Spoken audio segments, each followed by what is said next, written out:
What's poppin'? Brand new whip, just hopped in. I got options, I can pass that bitch like Stockton. Just joshing, I'm spending this holiday locked in. My body got rid of them toxins. Sports in the top 10. Callin' my bitch, tell her bring me that noggin. Brain real good, she a scholar. I like a thing with low mileage, good brain with no college. Call me the baby, no Tyler. I'm real creative and stylish. F in my denim. I send that hit, make them spin 'em. And I just flew back from LA. Welcome back to the show. For today's special guest, he really needs no introduction. He got game. He's what I like to call an angry bucket. Without further ado, we would like to welcome Kyrie Walker to the show. What's going on? Not much, man. We appreciate you, taking time out of your day and coming on the show. Yeah, no problem. So can you take us through your journey of your high school career? Do you feel as if you accomplished all of your goals in high school? And also, please tell us some of the factors that went into your decision to enter the draft right out of high school. Honestly, I accomplished most of my goals during playing basketball in high school. I didn't get that logo was like McDonald's All American, probably Jordan Brand, because I didn't play my senior year, but the rest of it was I got the majority of it. I accomplished pretty much every goal. I won a couple of championships. I pretty much did all that, and I'm pretty happy with it. I was always ranked in the top 15, top 20. So that was probably a good accomplishment. Other than that, I was happy. Basketball brought me happiness, and every day, every night, every game I went out there, I was just happy playing the game. Definitely. Now, can you take us back to the Adidas Gauntlet with your matchup versus Jalen Green? Could you give us a little bit of details? I don't know if you remember your stat line for that game. And also, would you say that Jalen Green would you say he has been your toughest matchup thus far in your basketball career? Probably my toughest matchup ever is probably Cam Reddish. I did play EYBL my freshman year. Cam Reddish, probably Zion, I think, is probably the hardest two that I played against. Playing against Jalen was a good matchup. It was good. We had I can't remember. It was a packed out game. I remember that. Also Jalen Suggs. I played him too. I think I played a lot of people, and I think those four was probably the best game that everybody played. I can't remember what I had that game, but I remember I played really well. I played really well that game, and I do what I had to do to get the W. I remember we won though. That's what matters. We won the game. Now, man, your ability to drive to the hole and finish through contact is truly impressive. Could you tell us, some of the drills that you may participate in that allowed you to perform that skill at such a high level? I was always an aggressive player. I wasn't half athletic, but I was when growing up. I wasn't super athletic like everybody else were. A lot of my friends that I used to play with were super way athletic than me at one point. But then after a while, I just felt, I seen people was dunking. I wouldn't be able to do that. I just start jumping. And after a while, I start just having the ability to stay in the air for a long time and just, take contact. I'm a what they call it, a big guard nowadays. That's what they're saying it, big guard. So I think that was I had that label before it was even really like a real big thing. And I love contact. That's one thing about me that nobody can take away. I'll go to the hole and I observe some contact, and I don't mind, hitting, getting on the floor a little bit, getting knocked down, jump back up like it never happened. So I just really just be able to absorb contact, really. Definitely. Now you have a nasty in and out move as well as a whole bunch of other moves. Your game is complete. Could you just elaborate on your ability to score from the outside as well? That's tough. My dad always wanted me to be versatile. I'll be able to do a lot of things in my game, He didn't want me to be just a one-minded player, just okay, all I can do is go to the rim, or all I can do is just shoot jumpers. He wanted to have everything in a mix. So throughout the years, we just involved my game and just was like, okay, all right, this year we're gonna work on this. Then next year we're gonna work on that, or this month we're gonna work on this, or next month we're gonna work on that. So there's so many things that we worked on. So when that time came, I was able to do all type of stuff. Definitely. Now tell us about your experience at the Dyke. Oh man, from the videos on YouTube, you could tell it was a real live atmosphere. You could tell you had a lot of fun doing it. Would you say that this is the most exciting environment that you have ever played in?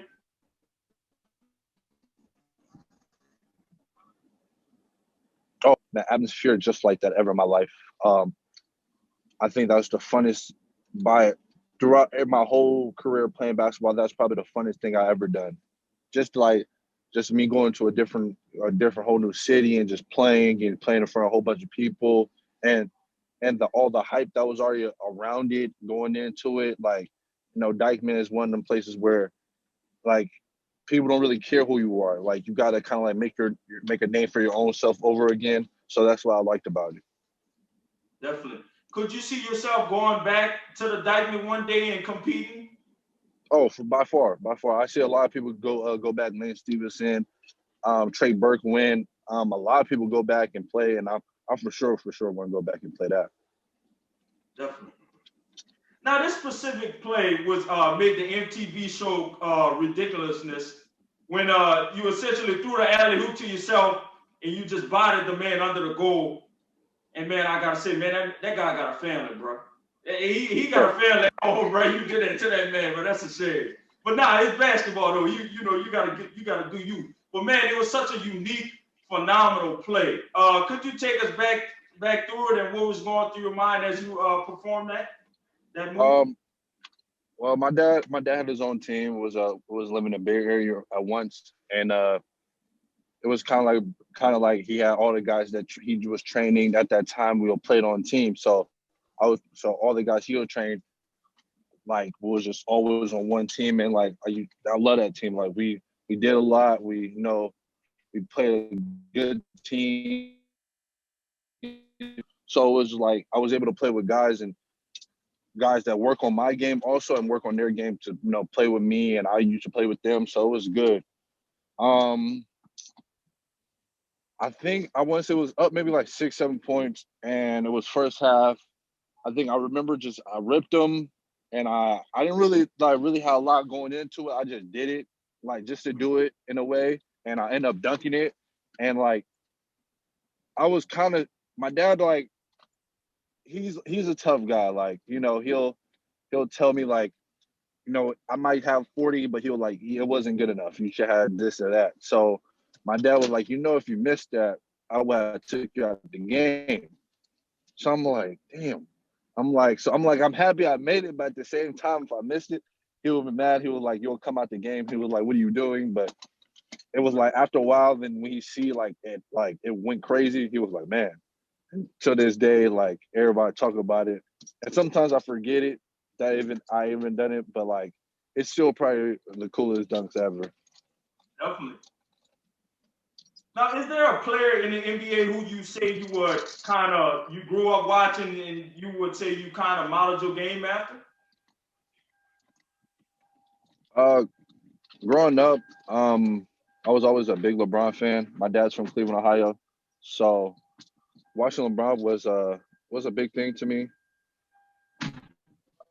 I think throughout the years, I always saw how LeBron he was always just trying to be a dominant player through any situation I played in. A lot of it was I used to watch a lot of Magic Johnson. Magic Johnson was 6'9", I was a point guard. At that time, I was getting a point guard role. I was 6'6", 6'7". I just watched them a lot. I just watched the guys that ran the point really well at a tall pace, a high pace, was able to play at a high speed, was dominant. So watching him, I was like, you know what? Like, I like what I'm seeing, and I would just observe it, just take notes and and just look at it. Like I've been watching a lot of PG, a lot of Paul George, a lot of James Harden throughout the years. My shooting coach was just like, you know what, we just had to break down film, get to their spots, with certain spots at a high level. I just like, you know what, break down their game, and always broke it down. And just I like how PG play, really smooth. A lot of people hate on Paul George, they really do, but you gotta respect he's really smooth with it. He don't try hard to get no buckets. He's just really smooth and really he let the game kind of him. And I was like, you know what? At the next level, you kind of want to just have that smooth game and just not do too much and just play with it in yourself and just have confidence. And that's when I was just start doing. Now, do you feel as if you are the best prospect in this next upcoming draft class? And if so, why? Oh, by far, yeah. I know a lot of people haven't seen me play in a while, but like I've observed a lot of things, and I took my game to a whole new level. I grew another inch, 6'6". I'm 6'7". So like I went from 6'5" to 6'7" in a matter of a year, and dropped weight. Well, I'm 215 now. Like you see me play now, you'll be like, damn, like you can tell he's been working on his game, like, you know what I mean? So I'm ready I'm happy, I'm blessed, I'm just ready just to really prove myself right. I don't really gotta prove nobody right.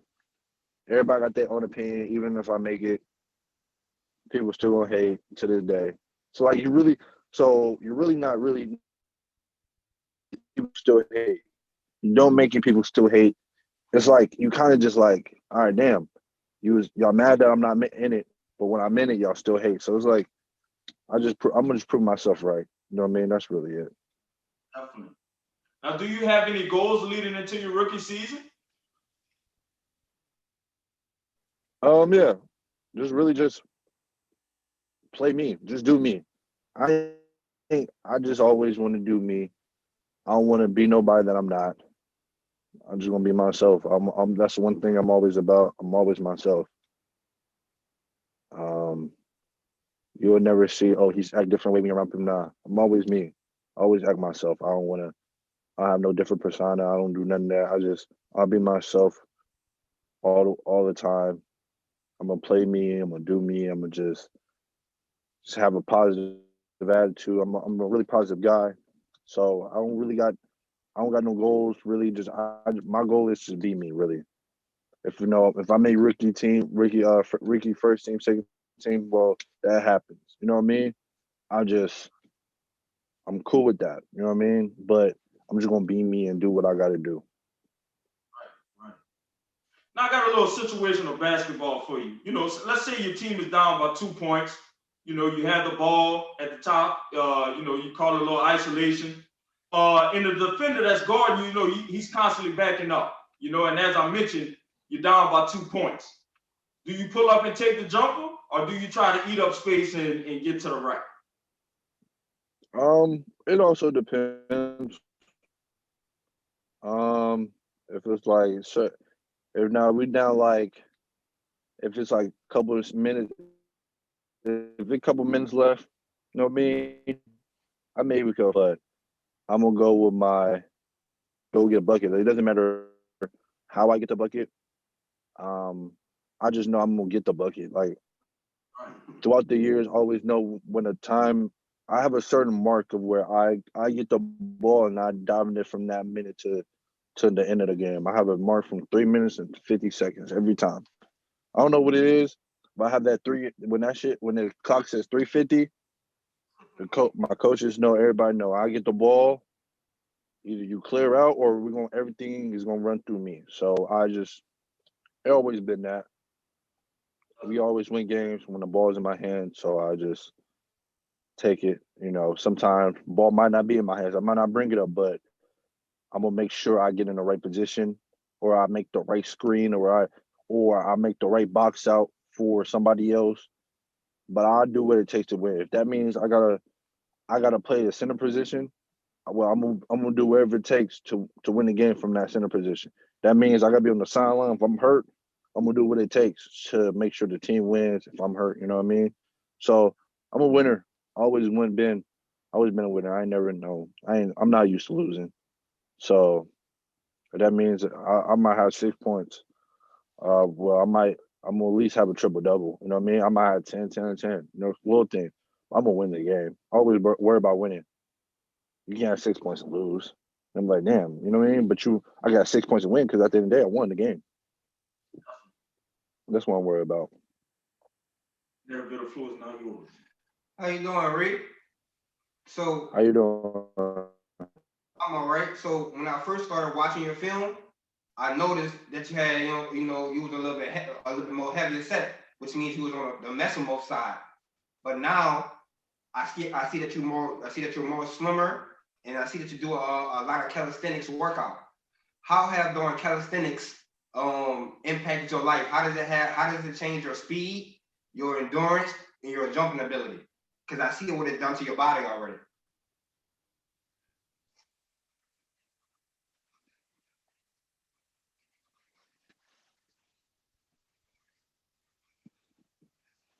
Bad service. It's crazy. I would say you would never find nothing like this in your life. There's not like fuck now. Hey, can y'all hear me? Yeah. Yeah, I'm good. All right, my bad. I would say there's nothing like this in my you would never find anything like this in your life.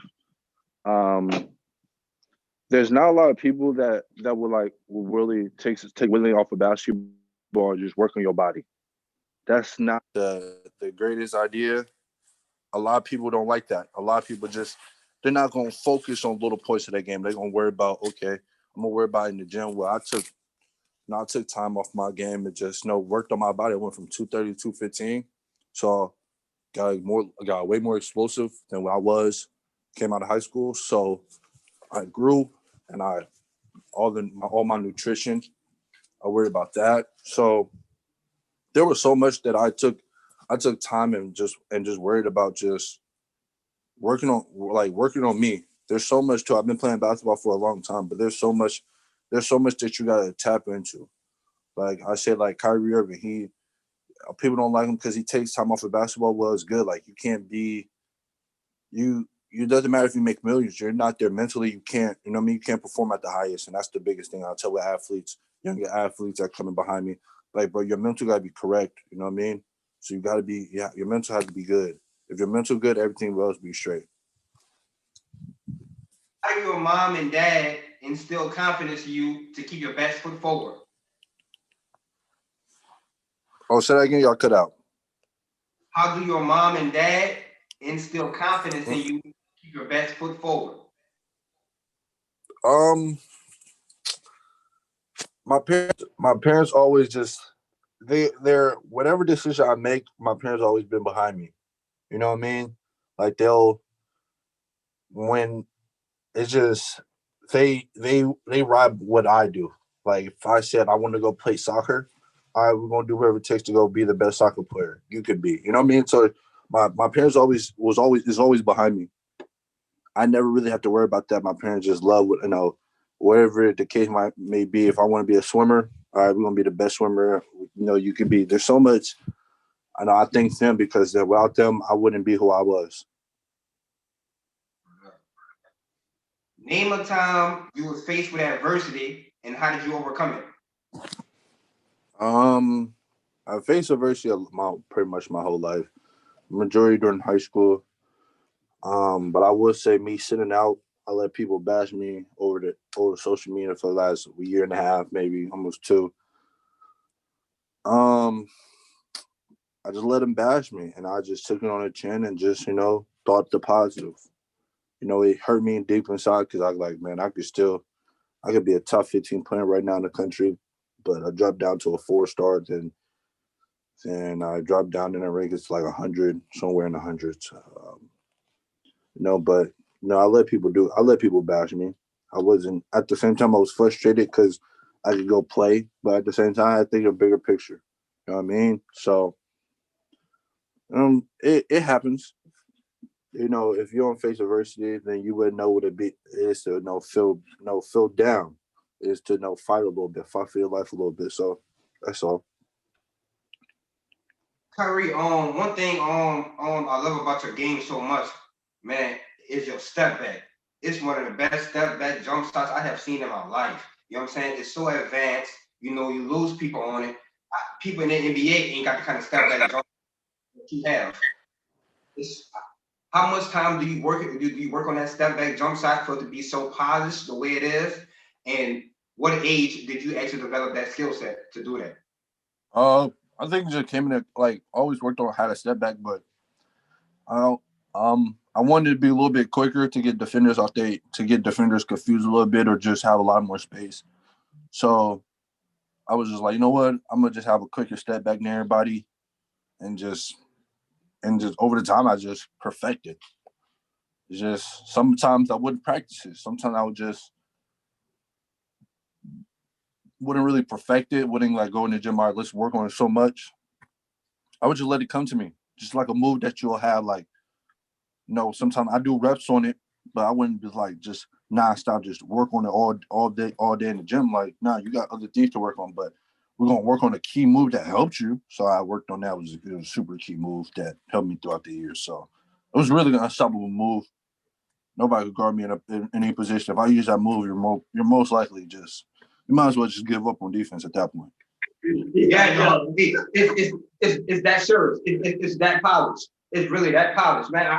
Kyrie, bro, I kept watching it over and over and over again. I'm telling this to the whole world because it's for real. I have never seen a step back jump shot like that, bro. You know what I'm saying? It's just that polished. It is pretty dangerous. Over the time, I just never really thought it was so much dangerous, but after a while, you kind of just took off of what James Harden was doing. Just saw damn, step back, nobody could guard it. Don't matter. Nobody could really stop it. So it was you know what? I'm just perfect it, craft it, put my own little twist to it, switch it up, use it at different moments in time. Might use off a spin move, you know what I mean? Just get the defender change his mind up because defenders are smart. At the defense, you got to be a smart defender at a high level. So defenders are just really confused of okay, I can't guard this. You know what I mean? It's hard. What age did you start playing the sport of basketball? Who introduced you to the sport? And when did you really start to take it serious? I started playing at 8, maybe 9. My cousin is Jared Bayless, played in the league, went to Arizona. Kind of brought basketball to light to me. Damn, I really want to do this. I saw him doing it. Everybody was gassing up all our family was like, you know what? I was like, damn. I just looked into basketball and then that kind of just brought me a lot of courage. And I was just like, you know what? I want to do it. I tried it. My dad was like, all right, dropped off football, dropped everything, all the rest of my sports I was playing, just took basketball serious. Was getting up early in the morning before school, working out. I was just like, man, I wanted to be where my cousin was at. And that's where it was. Looked at LeBron, I was just knew LeBron was, and just damn, I want to be in that situation. So I was just kind of just dumb to LeBron, and my cousin just brought a lot of you know what, I want to be them. I want to be just like them. I want to be in that same predicament. I want to play in front of hundreds of people. I want to do that. And that's where it was. Before I even knew what basketball really was and how serious it was, that's where my mind was at with it. I just want to be just like that. Talk to us a little about your experience of playing in the DLeague. What are your fondest memories from that? And can you please talk about a little of your competition who you played against? DLeague was a good experience. I played Frank Nitti. He's like 9. I don't even know. He was at that time he was 4 or 5 3-year MVP. And he was he 4 or 5 running MVP. I'm I played the game. They was on the same team. I think I had a fun time. It was just fun. Being younger, being a sophomore, I was just I had fun with it. I think that's the most part of just having fun with the game. I had fun. It was just so much fun to me. So we already established that the whole world know that, you know, your game, you know what I'm saying, is sick, you got a complete game. Let's talk about the mental state. So you haven't been playing, in a while, and you just been training.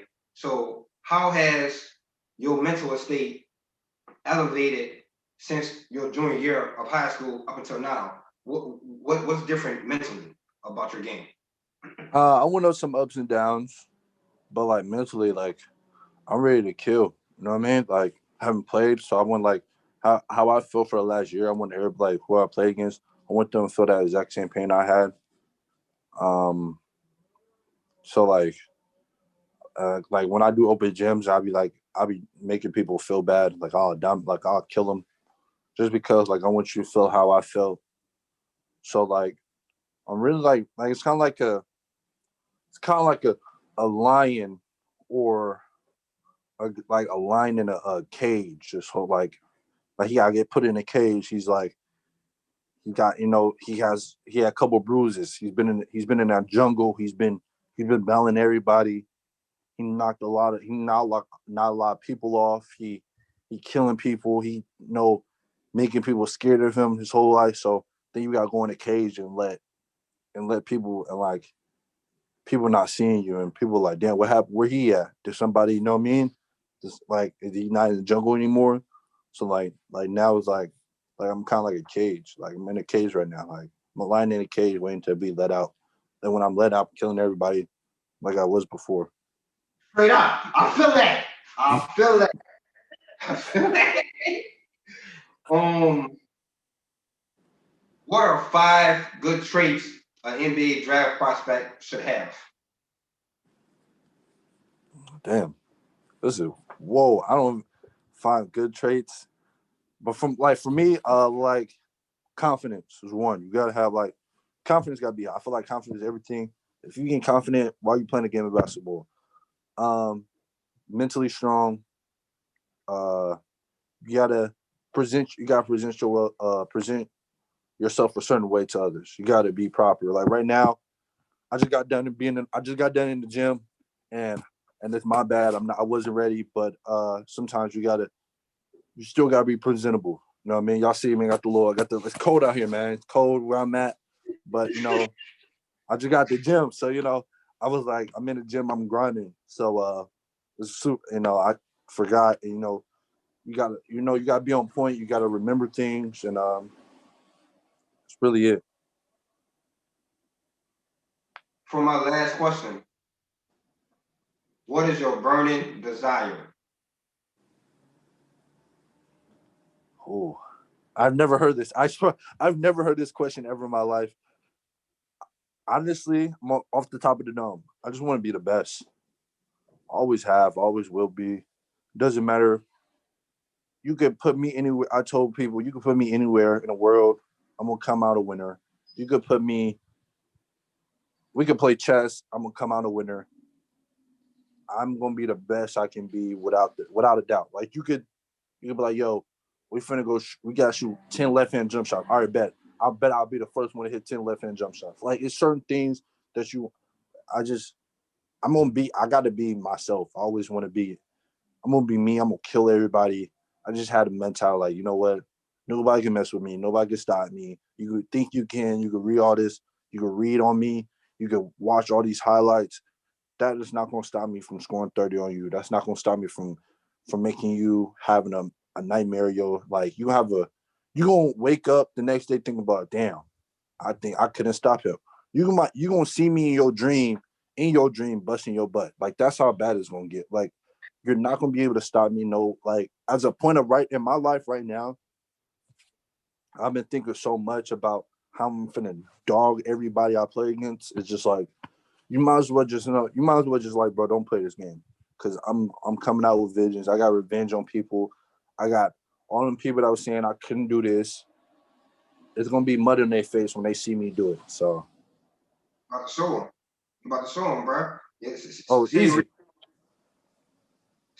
Reed, I'm telling this to the whole world, bro. You know what I'm saying? You the hardest I have seen in a while. Everything about your game is complete. It's just unstoppable. I'm talking about even when you was at a diamond, the way you spent, that was fast. Everything about your game is fast. It's just your jump shot is pure. You just hard. You just hard. Just what it is. You just hard. Yes, sir. So, man, Kyrie, can you tell us your social media platforms so everyone who watches this interview can follow you and keep up with your journey? Everything is Kyrie Walker 1. Spell it. Don't spell it like Kyrie Irving. Spell it Kyree. Walker 1. Everybody spell it like Kyrie Irving, even though that's my guy. Just like sometimes, like, man, like please spell it right. But I don't get mad at that. But yeah, everything is Kyrie Walker 1. All that. So I'm around, man. I appreciate you guys for having me. This is my first interview in a while, and I appreciate you guys for having me last minute. I apologize for all the stuff that was going on earlier today, but thank you guys for having me. I really appreciate it. Yes, sir. Thank you, brother. We appreciate it, man. We thank you for coming on our show. And with that being said, this will conclude this segment of Dominator Rush Sports Talk. Thank you.